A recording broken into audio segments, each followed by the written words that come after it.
अस्सलाम वालेकुम दोस्तों, जो इंसान भीड़ से हटकर चलता है और कुछ मुनफरद करके दिखाता है वही कामयाब या एक्सपर्ट कहलाता है।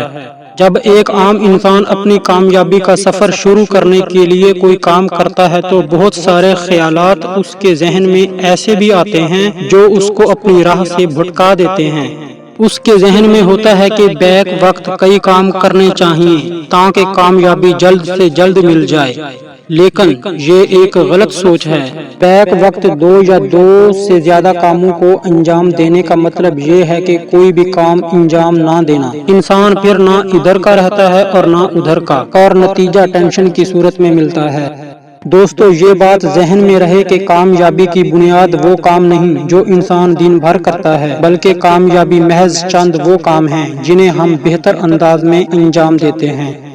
दोस्तों, वीडियो बहुत फायदा मंद होने वाली है। वीडियो को एंड तक लाजमी देखें और अगर चैनल पर नए हैं तो चैनल को लाजमी सब्सक्राइब कर लें। दोस्तों, इंसान मिकदार से नहीं मेयार से कामयाब होता है, लिहाजा अपनी लिस्ट को मुख्तसर से मुख्तसर करने की कोशिश करें। बेशक आप 10 काम आम अंदाज से करें, लेकिन अगर उसकी बजाय एक काम को बेहतरीन अंदाज में कर लें तो ये कमाल की बात है। हम लोग इसीलिए कामयाब नहीं होते कि बहुत सारे काम करने की ख्वाहिश दिल में लिए फिरते हैं, और जब सारी जिंदगी गुजर जाती है तो फिर हमको एहसास होता है कि काम तो बहुत सारे किए मगर महारत किसी एक में भी नहीं हासिल कर सके। इसके बरअक्स अगर कोई शख्स सिर्फ चाय बनाने में भी महारत हासिल कर ले तो वो शहर का बड़ा बिजनेस कर सकता है। जब भी हम अजीम लोगों की जिंदगी पर नजर डालते हैं तो एक चीज वाज़ेह हो जाती है कि उनके पास वाहिद चीज दी वन थिंग और वाहिद हिकमत अमली थी जिसकी बदौलत वो कामयाब हुए।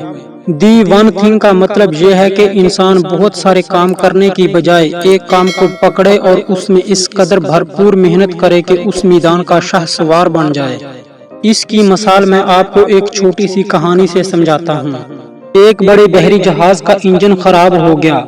जहाज के मालकान ने एक से बढ़कर एक कारीगर से राब्ता किया, लेकिन इंजन में खराबी का पता न चलाया जा सका।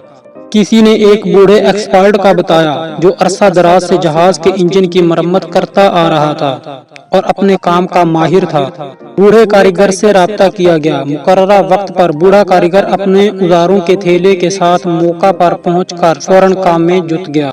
उसने इंजन का ऊपर से नीचे तक बगौर मुआयना किया। मौके पर मौजूद जहाजों के दो मालकान ये सोचकर बूढ़े शख्स की हरकतों सकनात का मुशाहिदा कर रहे थे कि वो इंजन में खराबी का पता लगा लेगा।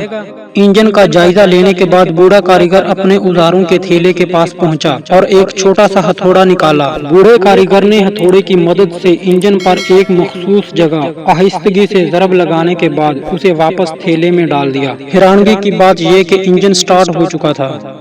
एक हफ्ते बाद जहाज मालकान को बूढ़े कारीगर की तरफ से $10,000 का बिल मिला। मालकान ने हैरानगी का इजहार करते हुए कहा कि बूढ़े ने तो बामुश्किल ही कुछ किया है और बिल इतना ज्यादा $10,000।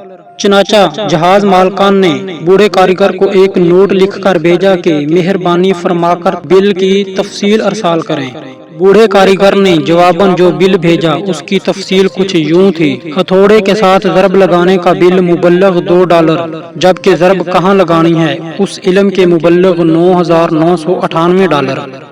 दोस्तों, इस कहानी से भी हमें यही सबक मिलता है कि दुनिया महारत को सलाम करती है। इंसान बहुत सारे काम करने की बजाय एक काम को पकड़े और उसमें इस कदर भरपूर मेहनत करे कि उस मैदान का शाहसवार बन जाए। मेहनत और कोशिश के साथ साथ अपने काम पे मुकम्मल फोकस आपको कामयाब बना देता है। दोस्तों, वीडियो अच्छी लगी हो तो लाजमी लाइक करें और हमारे चैनल को जरूर सब्सक्राइब करें।